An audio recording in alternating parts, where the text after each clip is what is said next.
Fenomena ini nyata loh.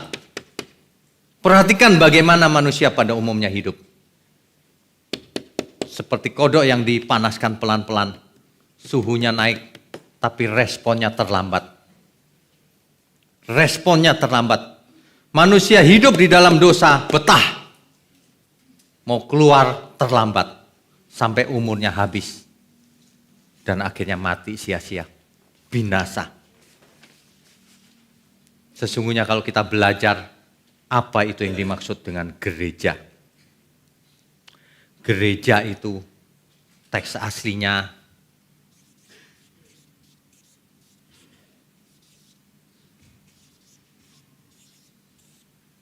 eklesia. Eklesia. Eklesia dari kata ek, artinya keluar. Ek itu keluar, ex bahasa Inggris ya. Sama kaleo. Kaleo.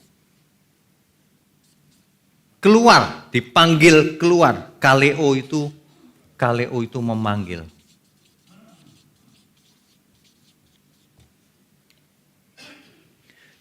Siapa yang memanggil? Dipanggil dari mana? Apa tujuannya? Nah, ini yang penting. Jangan orang sudah ke gereja lama, gak mengerti. Ya gereja itu ya itu Pak, nyanyi-nyanyi tepuk tangan. Tiap hari Minggu, habis itu pulang, udah selamat. Enak bener. Selamat kok gampang sekali gitu ya. Itu keselamatan versi murahan. Ya. Dipanggil keluar.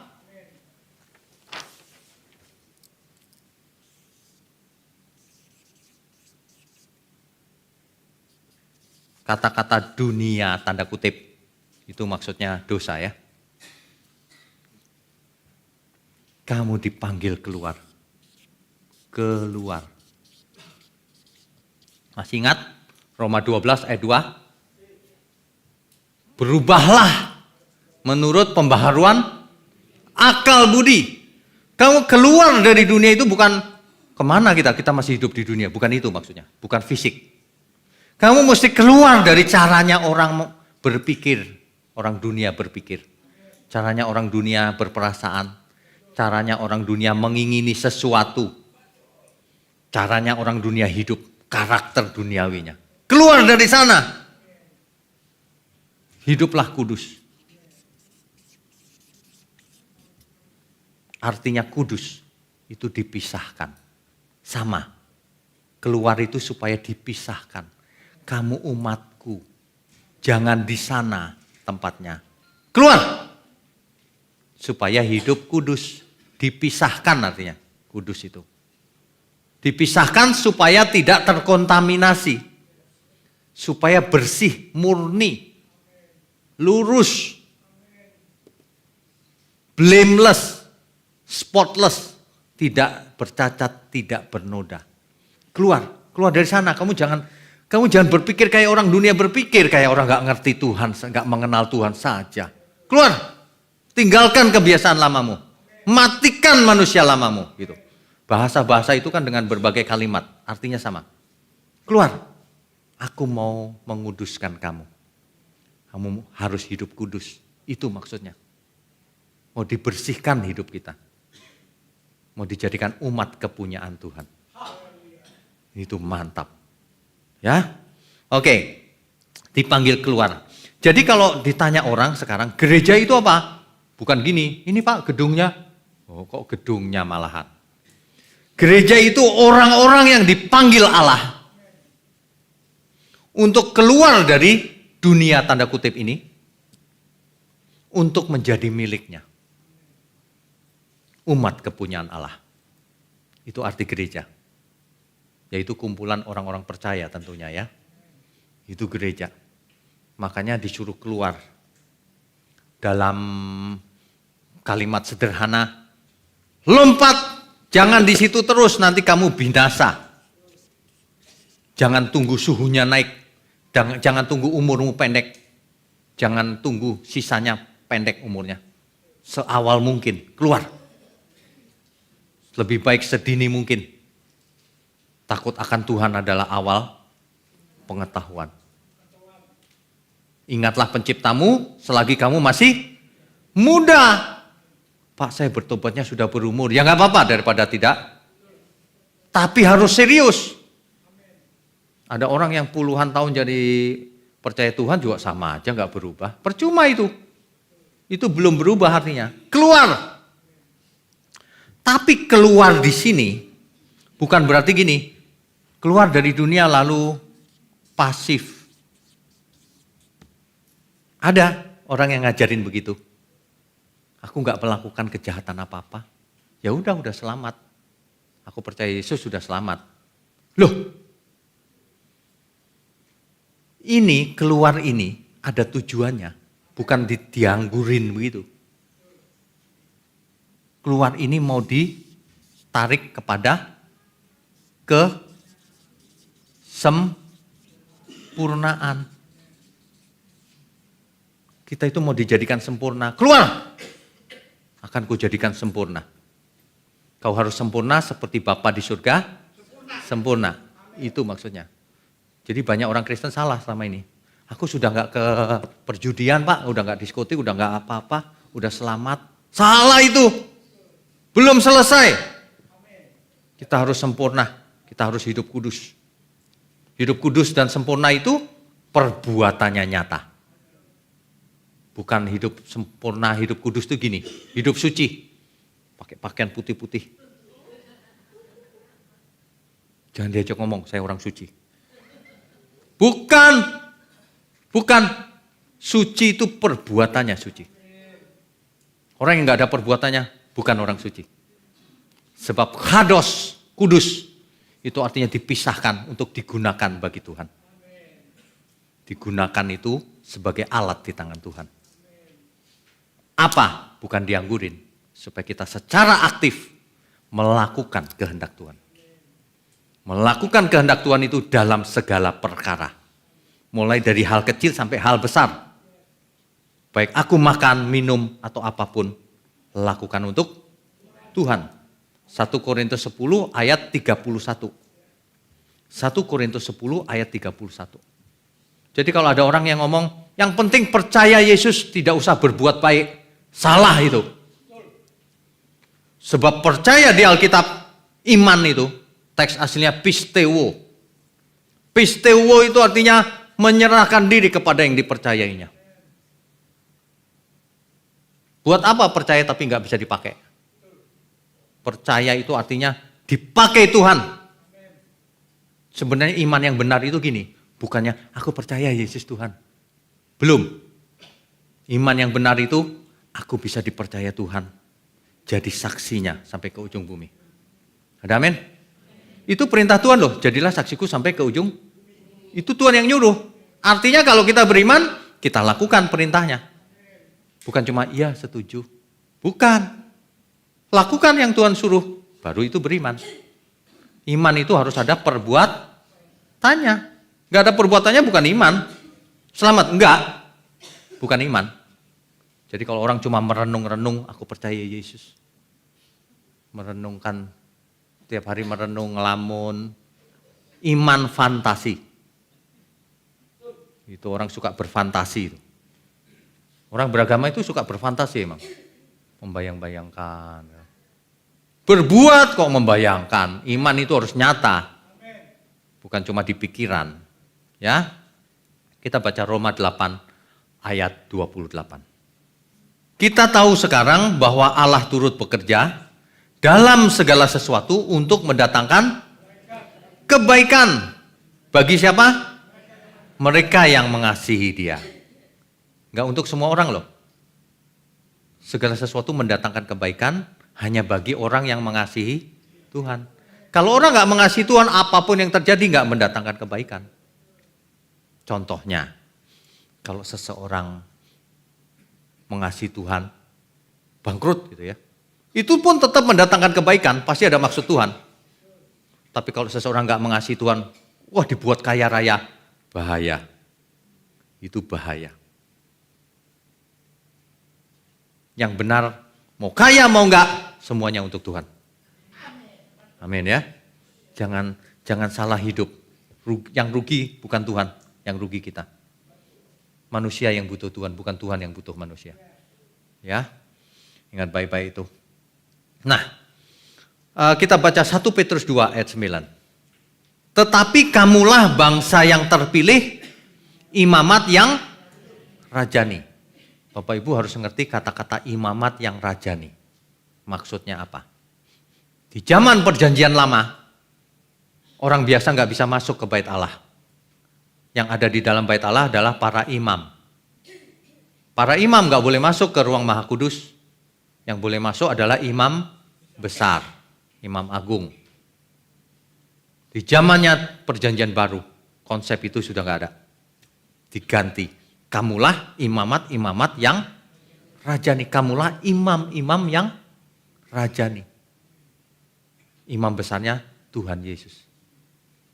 Ruang Maha Kudusnya bukan di Yerusalem lagi. Ruang Maha Kudusnya ada di dalam dirimu. Tubuhmu bait Allah. Jadi ada roh Allah dalam diri kita. Itu sebabnya kalau kita menyadari hal itu, aku tidak takut apapun. Aku tidak takut apapun. Kecuali takut berbuat dosa. Itu yang benar. Makanya kalau ada orang yang tetap tinggal di dalam dosa, itu kebangetan. Itu kebangetan. Sebab kita bukan kodok. Cepet, lompat, keluar kalau masih di sana. Ngapain sih di sana? Itu membinasakan, gak ada gunanya sama sekali. Ya, responsif itu penting, peka kehendak Tuhan. Kita harus peka kehendak Tuhan. Ya, tetapi kamulah bangsa yang terpilih, imamat yang rajani, bangsa yang kudus, umat kepunyaan Allah sendiri. Supaya apa? Supaya kamu memberitakan perbuatan-perbuatan yang besar dari Dia. Hebat gak kita dipercaya begitu? Hidup kita itu, ayo lakukan hal besar. Hal besar itu jadi presiden, bukan. Kaya raya, bukan. Hal besar itu melakukan kehendak Tuhan. Itu hal besar itu. Ya. Berikutnya apa?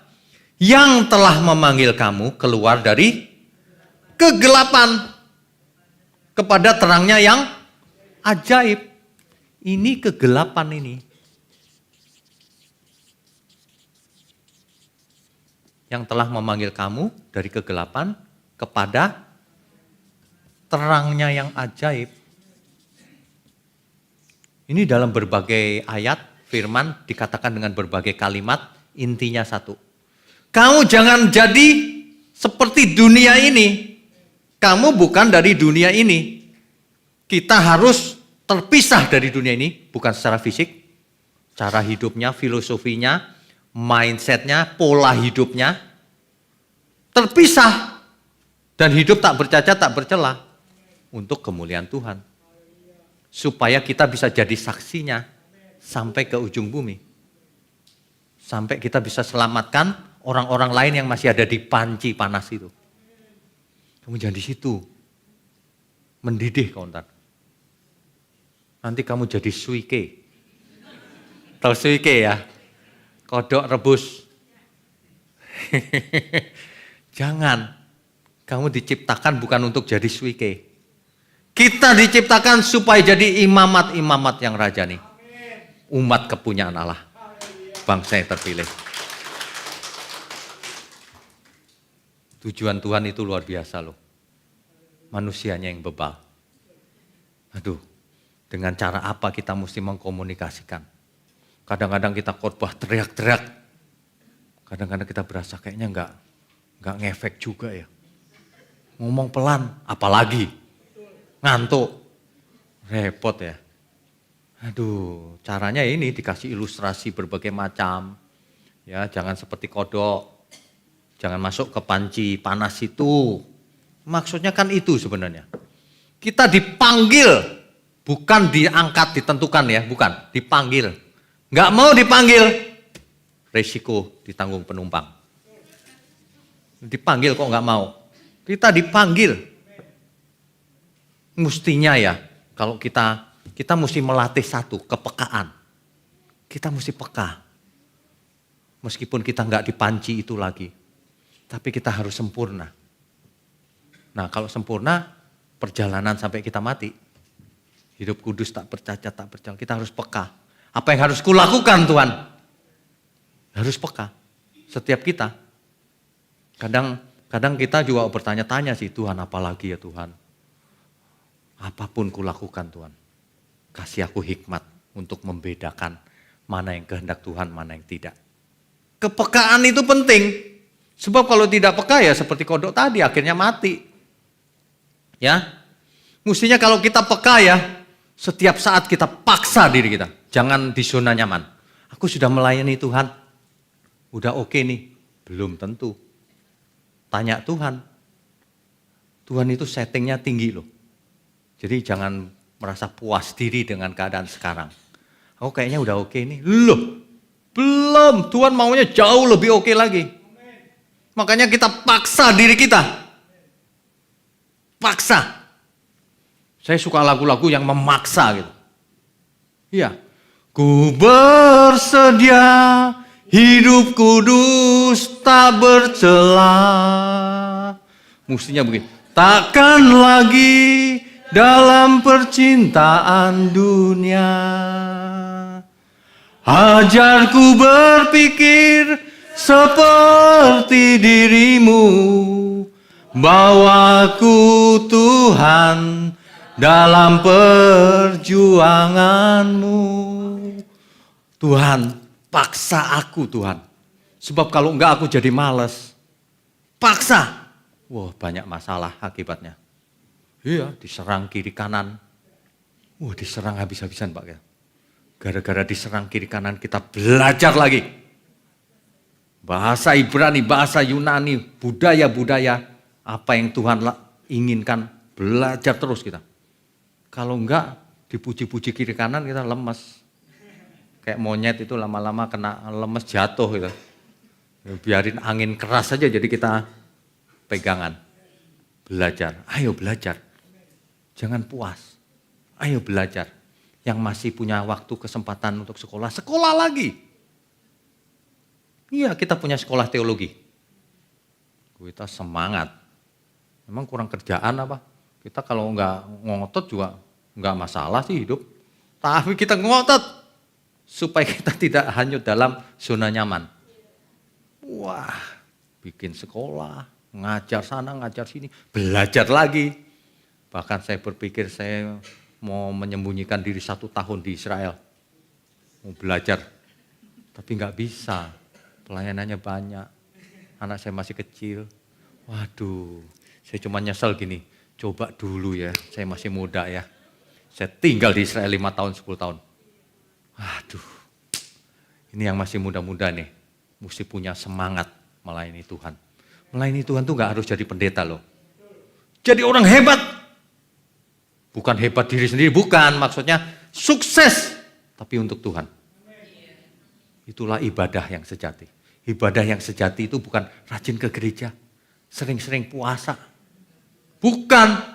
Ibadah yang sejati itu mempersembahkan tubuh kita. Hidup kita maksudnya. Bagi Tuhan.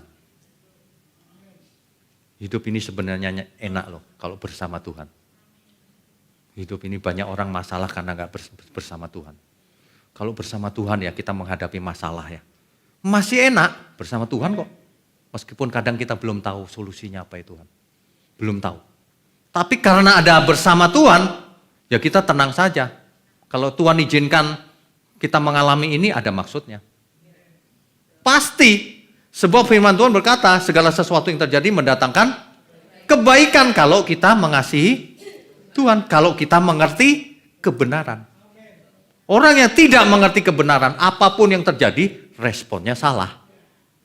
Orang yang ngerti kebenaran, apapun yang terjadi, responnya benar. Itulah sebabnya mendatangkan kebaikan. Iya. Jangan salah mengerti ya. Orang yang miskin, dekat Tuhan. Ketika jadi kaya malah jauh Tuhan. Itu kekayaannya kutuk namanya. Menyebabkan dia nyemplung lagi ke panci panas itu. Sebaliknya, orang kaya yang bangkrut, tadinya sombong, setelah bangkrut dekat Tuhan. Kebangkrutannya itu berkat. Serius. Tapi lebih baik kalau nggak usah ngalamin aneh-aneh.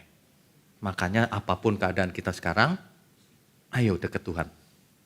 Ayo lakukan pekerjaan Tuhan. Dalam hidup kita masing-masing tentunya. Iya kan? Nggak usah ngalamin bangkrut dan sebagainya, sakit. Nggak usah. Sebelum dihajar dengan masalah-masalah, ayo bertobat. Lompat dari panci itu menuju lari kesempurnaan. Jangan cuma lompat, udah nih. Lari kepada kesempurnaan. Tuhan mau kita semua sempurna. Ya, yang menjadikan masalah itu ada ajaran yang gak usah berbuat baik, gak perlu. Itu merusak itu. Itu merusak. Itu ajaran yang tidak beretika. Etika surgawi itu perkataan Tuhan Yesus. Baca dong perkataan Tuhan Yesus. Tuhan ngajarin apa? Kok bisa-bisanya ngajarin yang lain? Kita buka ayatnya. Dari perjanjian baru ini. Kita bicara soal manusia yang beretika itu. Yang menuruti Tuhan. Bukan nurutin yang lain. Ya. Oke.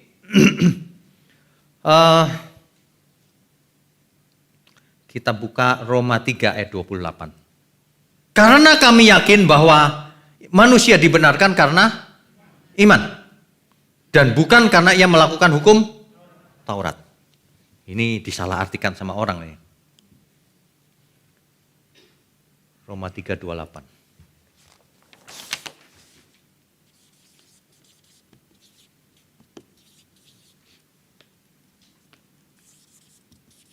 Dibenarkan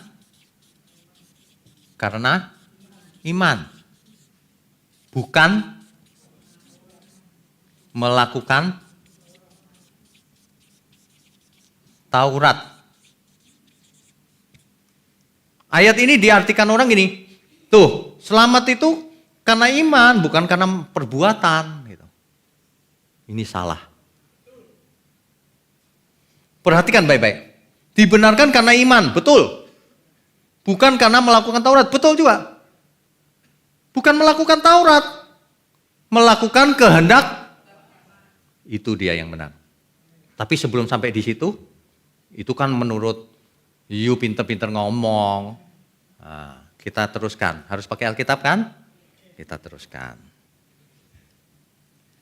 Kalau saya ngomong gitu, itu kan pinter-pinternya you ngomong gitu. Oh ya, kita teruskan dulu. Yakobus 2 ayat 21. Bukankah Abraham bapak kita dibenarkan karena perbuatan-perbuatannya ketika ia mempersembahkan Ishak anaknya di atas mezbah. Jadi menurut ini dibenarkan karena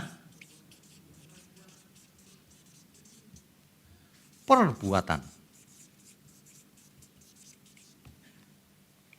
Ini gimana ya, bingungin nih. Yang satu ngomong bukan karena melakukan Taurat, yang satu ngomong karena perbuatan. Yang mana dong? Ingat prinsip membaca Alkitab. Tidak boleh pilih-pilih ayat. Semua ayat benar. Artinya apa? Semua ayat saling mendukung, saling menjelaskan, saling melengkapi. Itu artinya. Setuju ya? Dibenarkan melalui iman? Betul. Dibenarkan perbuatan? Ya benar dong, ini ayat Alkitab, masa salah? Loh kok gitu? Nah, kok gitunya itu baru kita cari penjelasannya apa. Jangan gini, ini pura-pura gak tahu deh. Lah kalau pura-pura gak tahu ya gak usah ngomong kita. Sorry ya. Yang gak jujur gitu males, gak usah ditanggapi. Ya, oke, ini belum selesai. Kita teruskan. Jadi bagaimana? Kok seolah-olah bertentangan? Nah, kita baca lagi Yakobus 2 ayat 22 lanjutannya. Yakobus 2 ayat 22. Kamu lihat bahwa iman bekerja sama dengan perbuatan-perbuatan dan oleh perbuatan-perbuatan itu iman menjadi sempurna. Jadi iman harus ada perbuatannya. Kalau iman gak ada perbuatannya, iman bohong. Jadi ini harus diteruskan kalau mau jelas. Ayat 22. 23-nya, dengan jalan demikian genaplah nas yang mengatakan. Nah, ayat ini nih, ayat yang sama nih. Lalu percayalah Abraham kepada Allah, maka Allah memperhitungkan hal itu kepadanya sebagai kebenaran. Karena itu Abraham disebut sahabat Allah. Nah, kalau orang mengartikan ayat itu, percaya Abraham itu cuma gitu, tanpa perbuatan. Lah, ayat ini harus kita lanjutkan. Ayat 24-nya. Menjelaskan ayat yang sama kan? Jadi kamu lihat bahwa manusia dibenarkan karena perbuatan-perbuatannya dan bukan hanya karena iman. Kurang jelas apa ayat ini? Jadi manusia dibenarkan karena iman dan perbuatan itu sebagai ekspresi dari imannya. Ayatnya sudah jelas. Kamu nggak mau ayat ini, nggak usah ngomong lagi kita. Banyak orang begitu tuh, maunya sendiri. Oh, ayat firman kau berani tip X. Kalau mau cari kebenaran harus jujur. Ya, oke. Nah, kita lanjutkan dulu sebelum selesai. Ayat 25. Dan bukankah demikian juga Rahab? Karena perbuatannya dibenarkan, ya kan? Tapi kesimpulannya ada di 26. Sebab seperti tubuh tanpa roh adalah mati. Demikian juga iman tanpa perbuatan adalah mati. Ini sampai 26. Iman itu dan perbuatan. Gak bisa iman tok, gak bisa perbuatan tok. Iman dan perbuatan. Perbuatan yang melakukan Taurat, bukan. Perbuatan yang melakukan kehendak Bapa. Kita beri kemuliaan untuk Tuhan. Kita nggak ladenin debat dan sebagainya, nggak ladenin. Ayat udah jelas kecuali ayatnya nggak jelas. Kamu boleh pakai ayat yang lain lagi, boleh. Mana? Nggak ada. Oh, ini udah jelas. Jadi, kalau kita mengerti kebenaran begini, masih santai-santai saja, diragukan imannya. Sebab iman itu perbuatannya nyata, melakukan kehendak Tuhan. Matius 7 ayat 21 sampai 23. Bukan orang yang memanggil Tuhan, Tuhan yang masuk kerajaan surga. Tapi yang melakukan kehendak Bapakku. Tapi Tuhan, aku sudah bernubuat demi nama Tuhan. Aku sudah mengusir setan demi nama Tuhan. Aku sudah menyembuhkan orang sakit demi nama Tuhan. Tuhan bilang, sesungguhnya aku tidak kenal kamu. Melakukan itu sih, tapi tidak melakukan kehendak Bapak. Hati-hati loh, apakah kita melakukan kehendak Bapak atau diri sendiri? Kalau diri sendiri nggak selamat. Kehendak Bapak. Makanya seumur hidup kita ini, kita kejar mau belajar hidup sesuai kehendak Bapak. Seperti apa? Kejar. Nanti berubah hidupnya. Pasti. Sebab firman yang ditabur tidak kembali dengan sia-sia. Sebab firman yang ditabur, jika orang itu mengerti, hidupnya berbuah-buah. Ada yang 100 kali, ada yang 60 kali, ada yang 30 kali. Kalau firman kebenaran ditabur, orang itu berubah. Orang itu mungkin gak berasa. Tapi orang-orang lain yang melihatnya akan berasa. Kamu kok berubah ya sekarang ya? Pasti. Bapak Ibu boleh mengundang motivator terhebat di dunia. Gak bakalan berubah. Tapi kalau mengerti firman, berubah total. Kalau imanmu sebiji sesawi saja, gunung pindah. Itu bukan gini, aku beriman, aku mau coba gunungku pindahin. Ngapain pindahin gunung?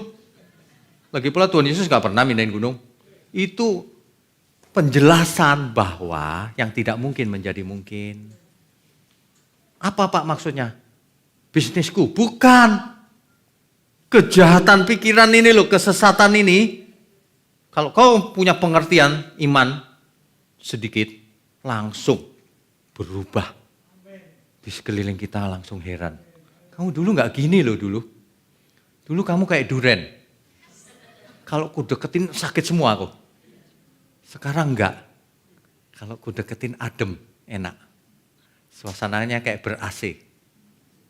Kan mestinya gitu dong.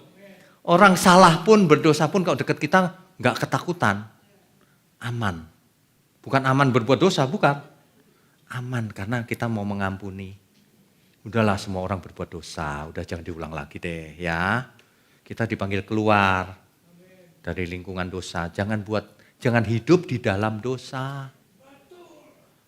Oke, Bapak Ibu, ini dipegang teguh, difoto kalau perlu.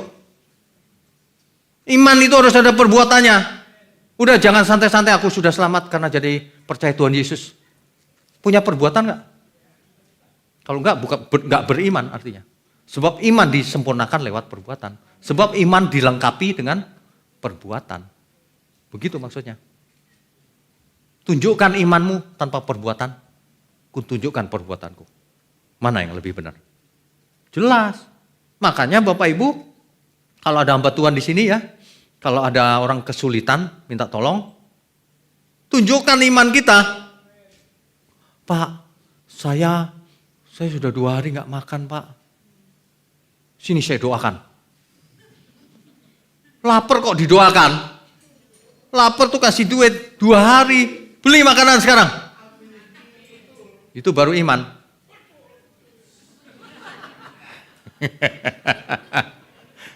Ada amin ya. Iyalah, iman itu harus nyata perbuatannya. Kalau nggak nyata, percuma orang ngomong kenceng-kenceng, khotbah kenceng-kenceng. Itu omong kosong itu semua itu. Efesus 5 ayat 15 sampai 16. Karena itu, perhatikanlah dengan seksama bagaimana kamu hidup. Janganlah seperti orang bebal, tetapi seperti orang arif. Dan pergunakanlah waktu yang ada, karena hari-hari ini adalah jahat. Udah jelas loh kalimat ini. Udah jelas sekali. Kita harus hidup dengan polanya orang bijaksana. Hidup melakukan kehendak Tuhan. Bukan melakukan kehendak sendiri. Ya, sebab waktu-waktunya jahat dan singkat terbatas. Itu masalahnya.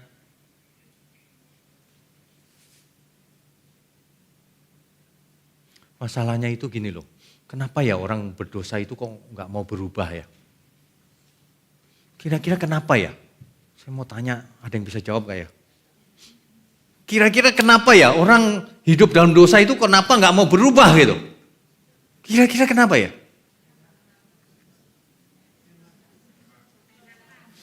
Keenakan, ya kan? Dosa itu enak, tapi ujungnya maut. Dosa itu enak, tapi ujungnya maut. Sama, orang makan juga gitu, yang enak-enak, tapi ujungnya penyakit. Tapi diulang-ulang terus. Kalau ditanya, kenapa? Sekali ini aja deh. Iya, kalimatnya tiap hari nggak berubah tuh. Kalau ditanya, sekali ini aja deh. Kenapa ya?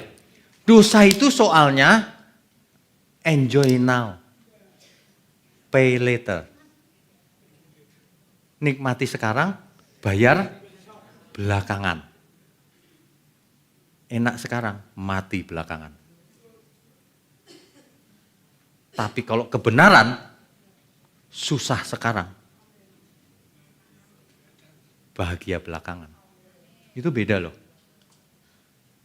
Kita mesti tahu pilihan kita yang mana. Jangan seperti orang bebal. Masalahnya banyak orang kalau ditanya, aku mau ke surga Pak. Di sana surga. Aku mau ke surga Pak. Aku mau. Loh mau kok ke sini? Gimana sih? Mau tuh ke sini. Enggak sesuai omongan sama perbuatannya. Mau tapi cuma gini tapi jalannya terus meluncur ke neraka. Perbuatan seseorang menunjukkan mau kemana dia. Ya, nggak usah pakai kalimat di mulut. Perbuatannya menunjukkan dia mau kemana. Perbuatannya menunjukkan apakah dia mau melakukan kehendak Tuhan atau tidak. Alasannya terserah mau apapun. Alasan-alasan itu gampang dibuat. Itu sangat gampang dibuat. Jadi kalau kita mau analogikan dengan Boyd Frog Syndrome, panci yang dipanaskan itu hidup dalam dosa. Lompat dari sana sebelum terlambat. Ya. Apa itu dosa? Kalau kita mau explore sedikit ya Bapak Ibu ya. Masih ada waktu sedikit. Apa itu? Kalau Bapak Ibu ditanya dosa itu apa sih?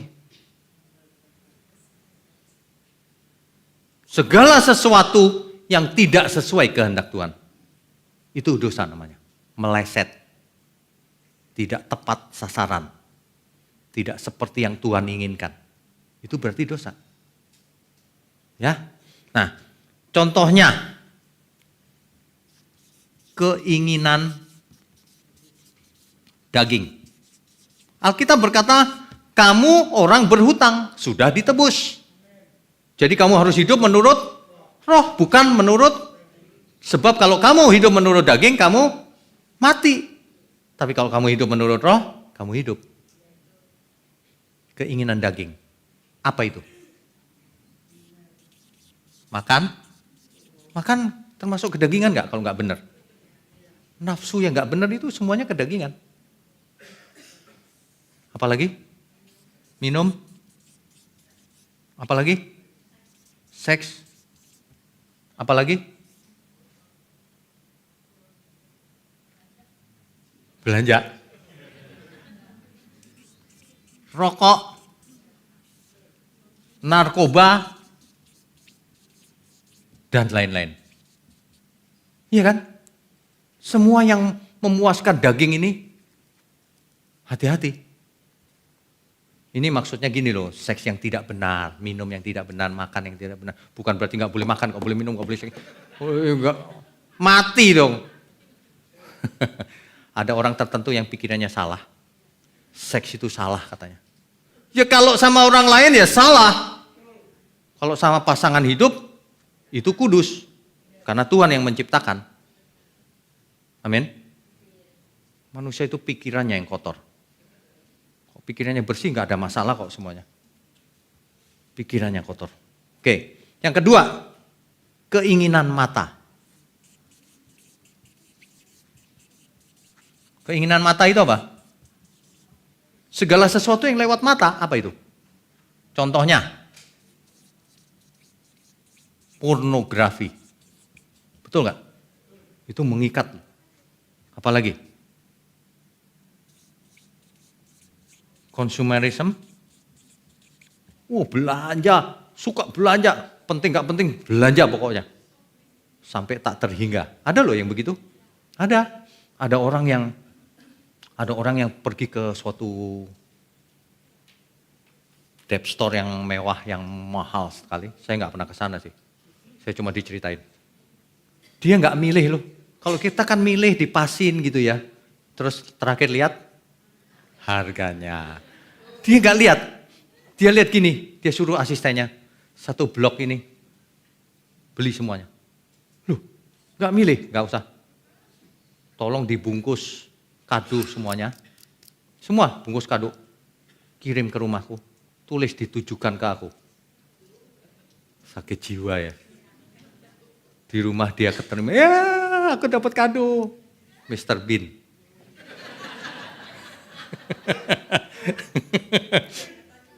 Tapi yang terjadi.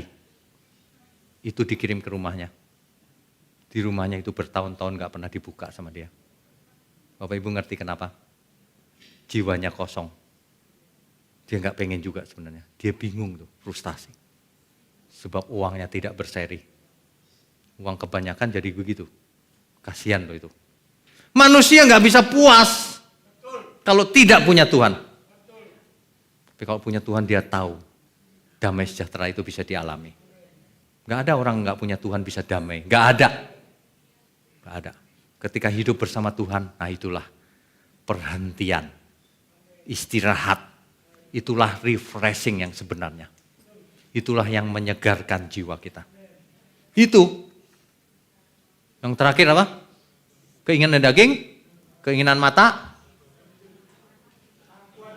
keangkuhan hidup.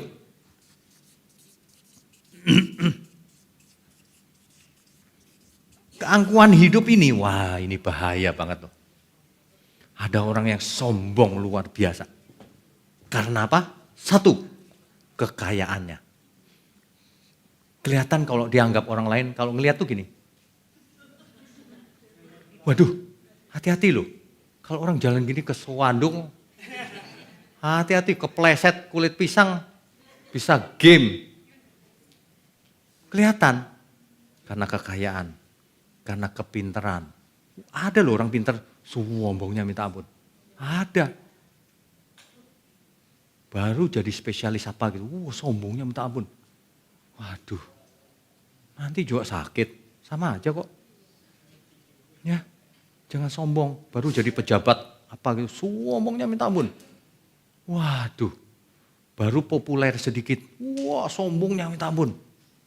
Waduh, nggak ngerti dia, nggak ngerti itu. Kalau kita ngerti justru bebas kita dari segala itu. Apa sih yang disombongin? Iya, gak ada yang perlu disombongin. Orang yang sombong itu artinya dia melawan Tuhan. Gak tahu diri namanya. Sebab kita di hadapan Tuhan kita gak ada apa-apanya loh. Dan sesama kita itu di hadapan Tuhan sama. Sama. Ya. Kemelesetan ini cepetan keluar dari sini. Jangan terus-terusan hidup di situ. Keluar.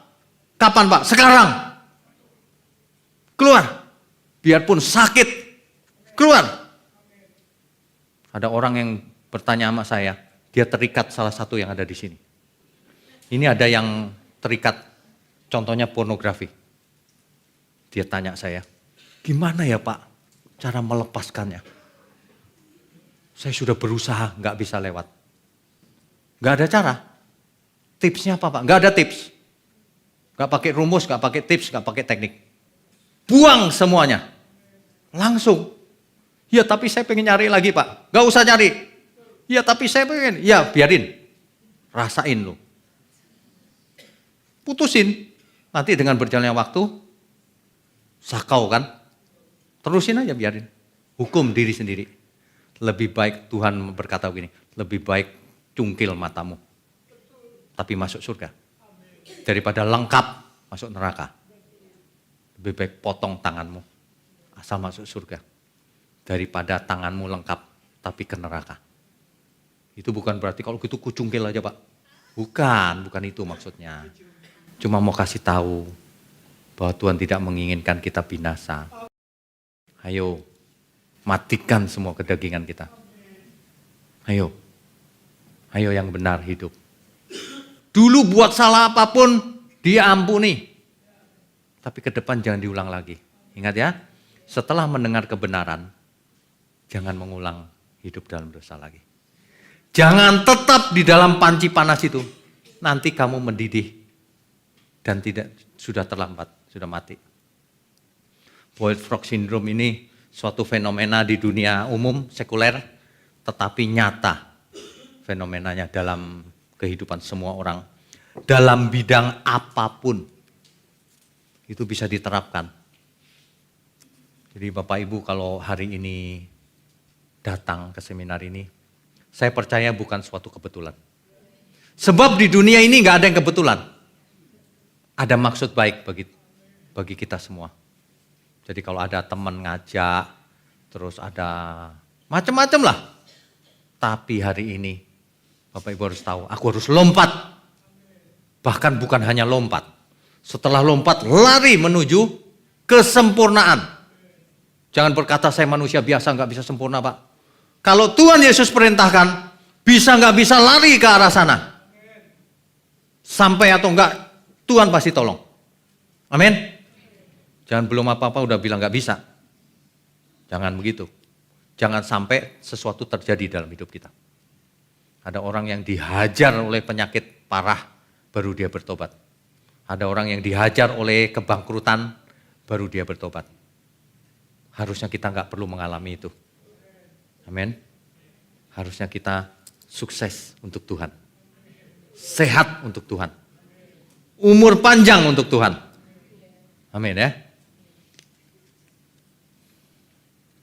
Kalau orang mau berubah, harus ada tekanan dari luar. Kecuali orang itu punya self motivasi yang tinggi. Aku harus berubah. Tekanan dari luar itu salah satunya. Kalau Bapak Ibu mau menyelamatkan teman-teman kita, saudara kita dan sebagainya. Tekanan dari luar itu kita harus berubah ekstrim. Supaya orang lihat, kok dia berubah ya? Berubahnya bukan berubah aneh. Berubah ekstrim itu kok dia jadi baiknya luar biasa ya. Itu. Bagi firman, militan, semangat dalam segala hal. Itu kan memang begitu. Jadi sebenarnya respon, manusia tidak merespon, binasa. Responi firman Tuhan, responi keselamatan dari Tuhan. Lakukan kehendak Tuhan. Tanpa itu percuma. Iman itu bukan iman yang pasif yang benar. Iman itu yang aktif. Iman yang sempurna itu disempurnakan oleh perbuatan. Sebenarnya dalam kalimat lain, iman yang sempurna itu mengubah karakter kita. Mengubah kodrat. Kodratnya dulu kodrat duniawi, sekarang berkodrat ilahi. Itulah yang disebut manusia-manusia Allah. Bukan manusia-manusia yang beragama, manusia-manusia Allah. Ada amin ya? Ayo kita jangan cuma belajar. Kalau cuma belajar, bagus ya, menarik pelajarannya. Ya, tapi bukan untuk dibagus-bagusin, untuk dilakukan.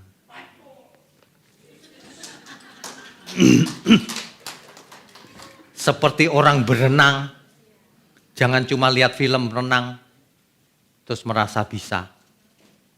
Nyemplung ke air, minum air sedikit.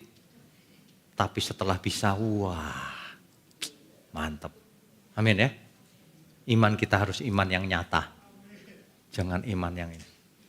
Cuma fantasi. Ayo kita berubah sekarang juga. Persiapkan diri menyongsong kekekalan. Jangan hidup dalam zona nyaman. Ayo kita paksa diri kita. Ku bersedia hidup kudus tak bercela.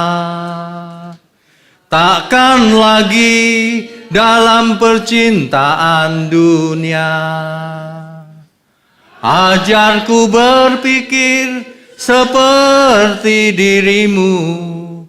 Bawaku Tuhan dalam perjuanganmu.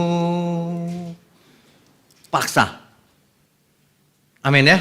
Saudara sekalian, bicara soal kebenaran, setiap orang merasa benar. Makanya semua kecap dinomor satukan. Ada orang yang mengatakan saya paling benar, ini paling benar, itu paling benar. Mana sebenarnya yang paling benar?